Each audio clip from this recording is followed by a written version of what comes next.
How to install Uber application on your iPhone.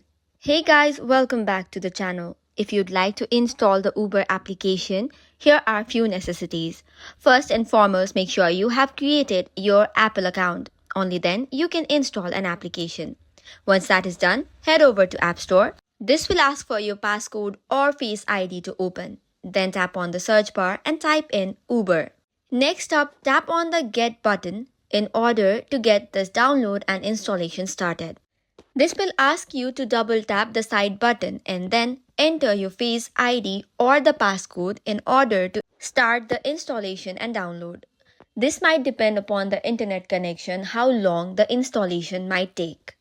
You can even head over to your home screen to check for the installation update. And just within few minutes, your installation is completed and you can use your Uber application. That's it for today's video. For more such contents, do not forget to hit the like and subscribe button. Thank you and keep watching.